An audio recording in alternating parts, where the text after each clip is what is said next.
falling for so long.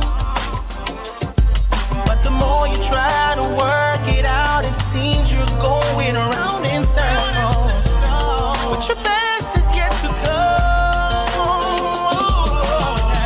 Activating success.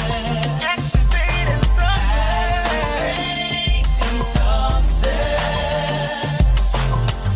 Activating success. Get on your feet. Welcome to a new and exciting episode of Activating Success. Today is a new day. God's plan and destiny for your life is bigger than your mistakes. Maybe you made a mistake. You are not a mistake. Don't put the key to your happiness in anybody's pockets. You must get up and seize your day. It is possible to be a success and it is possible to be celebrated. Don't go away. Stay right there. We'll be right back. Thank you.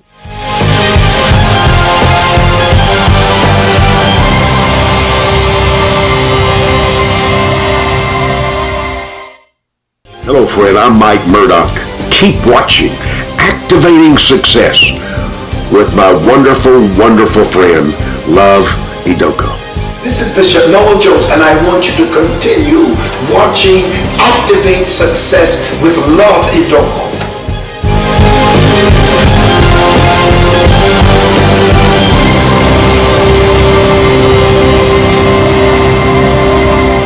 Hi, my name is Shaka Pim. My name is Desmond Elliott. You're looking for a world-class venue For your conferences, weddings, seminars, dinners, and weddings. in Makurdi, Benue State, you finally found one. The Dream Center. That's your perfect choice. Everything events.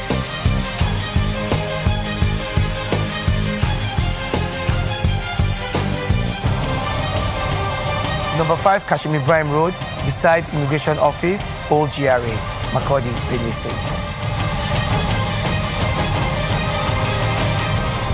The Dream Center, everything events. See you there. Welcome back. Today we're honored to have someone who is an inspiration to countless people all over the world, someone who is very hardworking and has gotten to where he is today as a result of his hard work. Today we're honored to have the Honorable Minister of Agriculture, Chief Audu Ogbe. Welcome to Activating Success, sir. Thank you very much. Thank you. Thank you, sir. Sir, at age 32, you ran for office in the Benue State House of Assembly.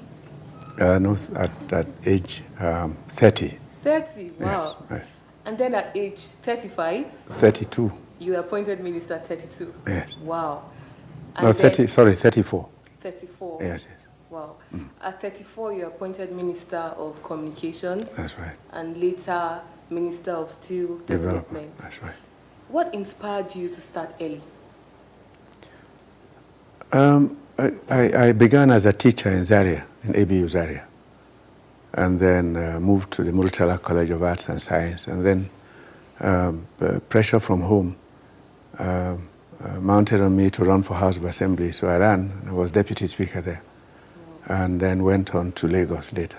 The inspiration probably came from a desire to see a better society. The invitation to run for the House of Assembly came from the program we put up in Otupa, where I came from, to begin a community secondary school, in which I played some role, after which the community said, why don't you represent us in the House of Assembly?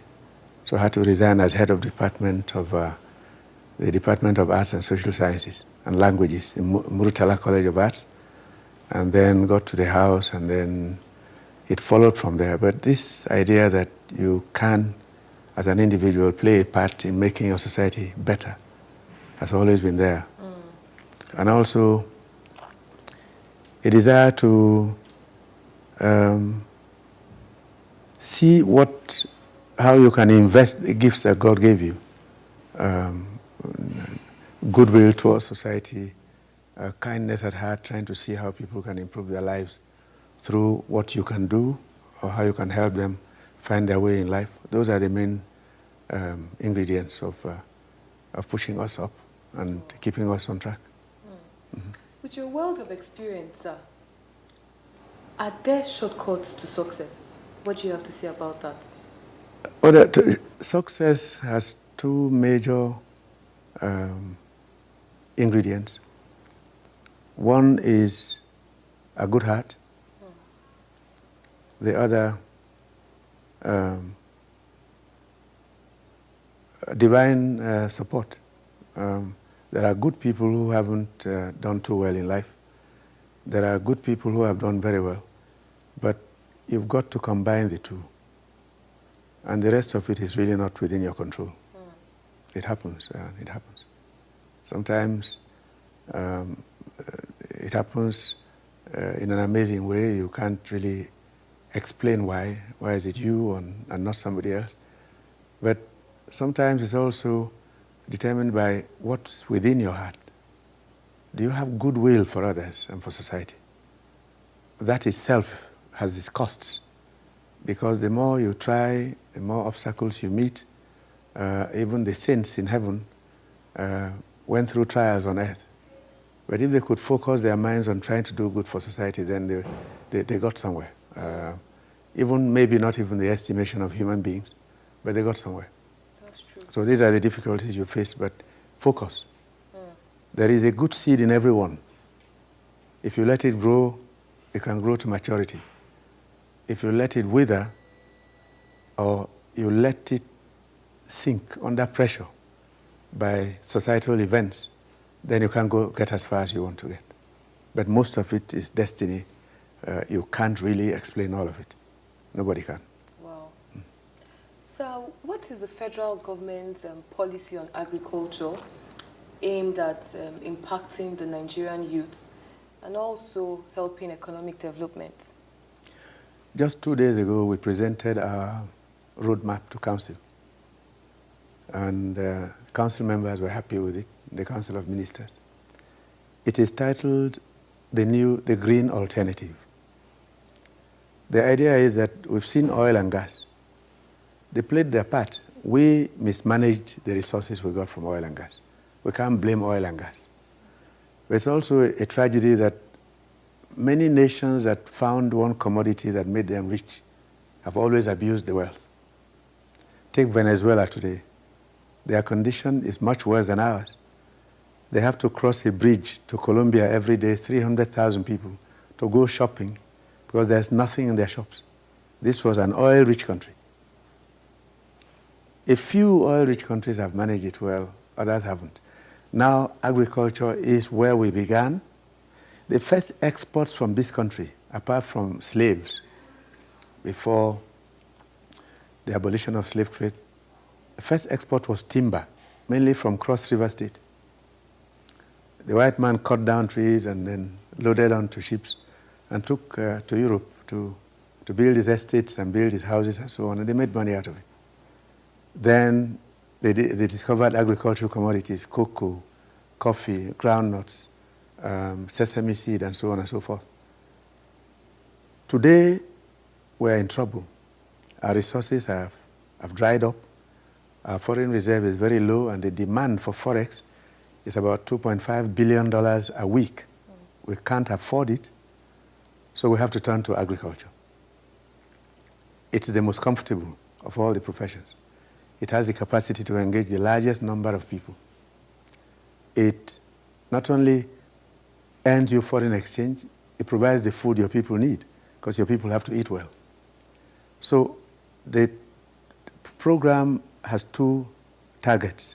One is to meet self-sufficiency in staples like rice, yams, cassava, beans, soybeans, and so on and so forth. The other is to generate enough material to export. Cocoa, cashew, sesame seed, cassava chips, industrial starch, gum arabic, hides and skins, to mention just a few. Even beans, which is currently banned because of some problems with pesticides and so on. We have to feed ourselves well. Our population is growing terribly fast. Our population doubles every 25 years. So by 2050, just 34 years from now, this country's population will be close to 500 million. Wow. will be the third most populated country in the world, will be 6% of humanity. The question now is, how do we feed that population then? When now at about 200 million, we're facing challenges. These are the issues. Now, having said all that, we quickly give statistics. The population of farmers, on the average, those on the farms today, is 63 years old. Now, who's going to go into the farm? Who's going to feed, prepare land and plant things and prepare for the future, if not young people? People at 63 have exhausted their energy. They're still trying. Most of the youths have left the villages and are riding Okada in the cities because there's no life in the villages. So we have to change gear. Try and get young people into agriculture. Only one community of citizens to target now, to go into agriculture, produce the food for the aging population and for their own future. Because if young people don't get into agriculture, who's going to grow the food for the next 20, 30 years? The people at 60 are no longer to be counted upon to supply the food for the next 5 years. We were in a meeting in Berlin in January where it was a world conference on food by the year 2050. At a time when 75% of the world's population will be in cities, with only 25% left in the villages. The ones in the rural areas or villages, as we call them, are expected to produce food for themselves and also for those in the city. So it's a trap and a dangerous situation. If we don't get young people into agriculture now, there will be nobody to feed us, even in as near a future as 5 years from now. But what about young people that have no motivation to go into agriculture? That's where we're coming in. One of the reasons why they have no motivation, and we can't blame them, is that agriculture in this country so far, and in most parts of Africa, has been a drudgery, not a profession. It has been slave labor. That's true. Not business. But agriculture doesn't have to be slave labor. And a few things have to be done to make agriculture profitable and attractive. Yes. First, mechanization. Our parents used the hoe and cutlass. You can't do that now.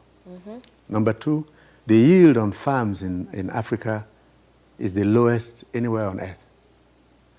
First, because as Africans, we are not very scientific people. We are very emotional. We are very sentimental. The white man, the Chinese, the Indian, has walked away from that kind of primitive agriculture we practiced before.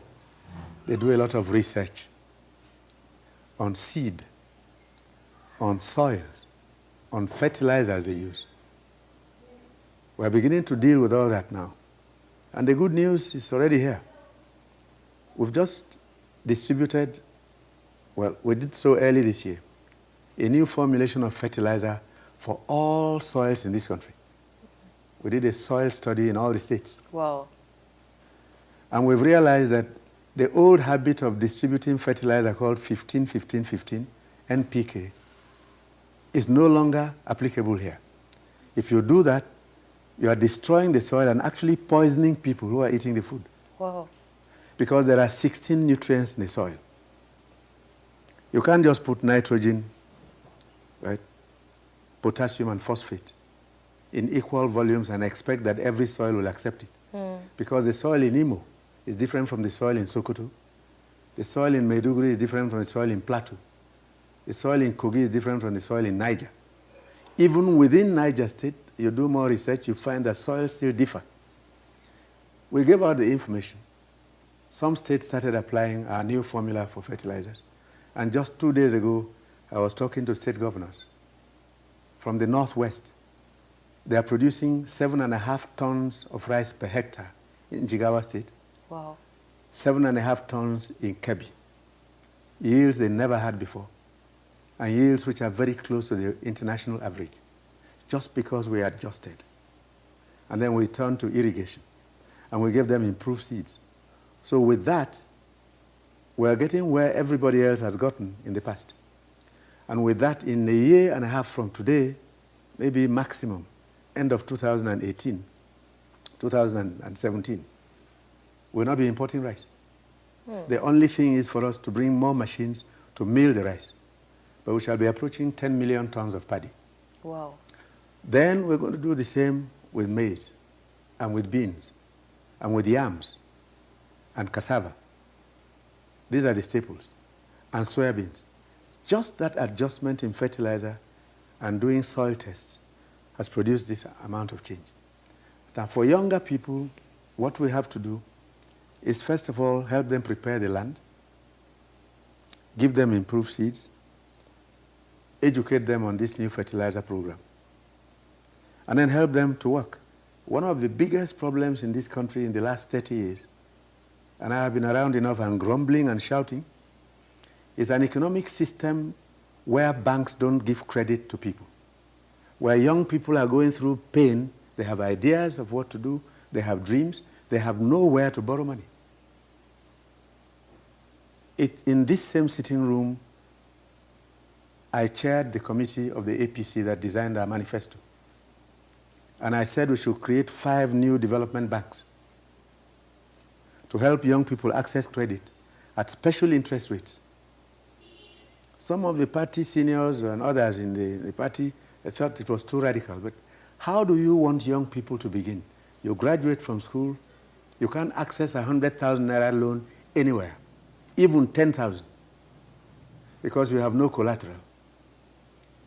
A young girl decides that, well, she can't find a job, so she wants to set up a hairdressing salon. She has nowhere to borrow the money. Even if she wants just $500,000.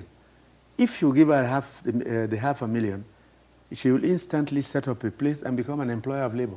There'll be at least 4 or 5 people working with her, those washing the hair, those oiling, and so on. But in this country, there is no such avenue today. Interest rates are 25%, 28%. And they've remained so for 30 years. And we've had all kinds of excuses why it cannot change. So what has happened? We depended on oil and gas. Oil and gas has dried up. We have nowhere to turn now to generate activity in the economy. If you are lending money to agriculture at 25%, unless you're producing cocaine, there's no way you can make profit. So these are the obstacles. And it's still difficult to convince the economic gurus, the brilliant fellows who have designed these things in the past. They worked with Merrill Lynch, with Goldman Sachs, worked in the World Bank, who insist that you can't change this inflation rate is this, how can the interest rate be that? Every other country, when it faced difficulties, has forced down interest rates. When the economies of the world got into trouble about 9 years ago, banks charge 0 interest rate, even in Japan today. Some went as low as 2% to ginger up production in the economy. Not here. And as we remain locked up in this one-track thing, we will never get young people off the ground. So we have to find funds now to encourage young people to go into agriculture. We have some in the ministry. Not enough, but we're going to drive hard, because if the youths of this country don't get into agri, this country is going to starve to death. That's true. The other issue is the universities. There were 3 universities of agriculture set up by the Babangida administration. A fantastic move. One of the best things he did for the country. All of a sudden, about 11 years ago, one other president came and simply by executive fiat moved these universities from the Ministry of Agriculture to the Ministry of Education. So rather than teach agriculture now, they're teaching accounting, law, administration, secretarial studies. They're even going to human medicine, not vet medicine. Wow. Some of them graduate, they can't help you set up a backyard poultry. Now, we can't have that. So we have made moves, and those universities are returning to the Ministry of Agri, and we shall design their syllabus. We're looking for educated young people to go into agri. In the United States, only 3% of the population is in agriculture. They can literally feed the world.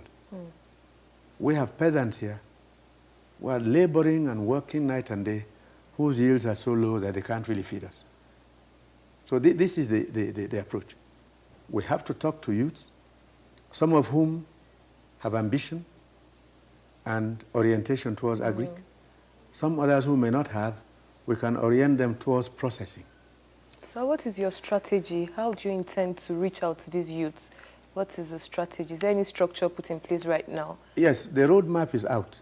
We're going to now begin sensitization. We're going to begin workshops and seminars. Okay, seminars. Yes, okay. We're going to go on to our website, talking to young people. We're going to begin massive land clearing. We are talking with the Ministry of Water Resources. They are giving us the river basin sites. Okay. Some of them have overgrown. We'll push down the trees once again and begin clusters of youth activity. Bananas, pineapples, avocado pears for export. Even ugu, alefo, all that stuff in demand by Nigerian communities abroad. We are going into large-scale poultry production, cattle rearing. I mean, as a young person, if you had 5 cows behind your backyard producing milk, you can say goodbye to poverty for life. But we have to crossbreed the cows to produce new varieties of cattle that give 25 liters of milk per day instead of 1 liter of milk, which the Fulani cow is giving now. Because it is poorly fed, it walks around too much, has no water, and carries certain diseases which ordinarily it shouldn't carry because vet doctors will take care of that. If you have 5 milk cows behind your house, you don't need a job. Wow. All you have to do is wake up in the morning at 5, milk the cow, milk in the afternoon, and perhaps in the evening, and have a place for preserving it. Wow. But since we are doing nothing of the sort, we spend $1 billion a year importing milk, which we can't afford now, which is why almost 2,000 children die daily in this country from malnutrition. If those kids had just 3 pints of milk a week, 3 pints of milk a week, their IQ will be higher by anything up to 40, 50%. And their physical capacity for work, for sports, for everything will be much higher. Now, we could be much taller than we are as a people on the average. We are not. We are very poorly nourished. We are, in many respects, rather dwarfish because we don't feed well. It's essentially carbohydrates. Yams, cassava. That's true. So gari every time. That's true. With a sprinkling of vegetables in the soup, but we don't eat well. We don't eat well. Wow. And some of the diseases we have today result from self-poisoning. Even the moi moi we eat, yes, wrapped with cellophanes, that's dioxin, wow, outright poison. Pure water stored in the sun is poison. The bags we use to package our grains cause aflatoxin in the grains. And aflatoxin affects the soft tissues in the body, lungs, the liver, and the kidney with cancer. Wow. So the number of people with cancer is increasing. Now, educating the public is not a very easy assignment. We're going to start now on television, in newspapers, on radio, carrying out campaigns and so on. But young people have to come into agri. And we're going to do just anything we can to make sure they get there. We're building a factory site on the outskirts of Abuja in Buhari shortly. It's called a Youth Agro-Industrial Park. 20 hectares, 20 football fields. We build up the factories, factory houses, cut them into spaces as requested by young people, and give them out at very low rents. You know why? The obstacles in the way of young people are too many. That's true. So we need to lift them over and above the mountains of obstacles to land in their promised land. They take these places, we help them bring in machinery, and they can start operations. There will be a creche for nursing mothers, canteens, there will be prayer places, there will be generating sets, there will be security. And young people can produce. And then trucks will come and load and go. Just this afternoon, I went to inspect 2 tractors. They are midget tractors built by 2 Nigerians. Wow. Very tiny tractors, they cost about 1.5 million naira each. But they have everything on board, designed by Nigerians. Tiny, small things which 5 or 6 young graduates can have on their plot of 10 hectares, and in a few days finish plowing their fields. None of the giant ones costing 5 or 6 million. We'll be displaying this shortly in November, where we do a display of locally manufactured agricultural equipment. Wow. But the focus is younger people now, because without them, there is nobody to farm the fields. We're even designing a plow that can make yam heaps, because making yam heaps is very tedious. And we can't find laborers to do that now. Sir, what is your most pressing message for someone watching you right now, a young Nigerian who is confused about life, who has lost focus and needs direction? My most immediate message is first one of an apology for the mistakes of the past, which have created the present, but one that says to them, don't lose hope. I know it is tough to graduate, come back home, and begin a new livelihood, or a second childhood rather. But to say to them that we're working fast and hard, and that the support we're expecting from outside is so huge, and from within, from Mr. President in particular, and the state governors, that in a matter of months, we begin to show young people that things are happening to get them away from the misery and the pain in which they find themselves. We have a duty to do it, because if we don't, then we're looking at a future that will be chaotic and hopeless, and a country that cannot stand. And that must not happen. Wow, that was so educating. I believe you learned a lot from today's episode. Don't lose hope. Whatever situation you find yourself today, whatever is going through your mind right now, I believe it is possible to change your story. Get excited about your life. You have only one life to live. Give it your best shot. Join us, same station, same time, next week. Thank you.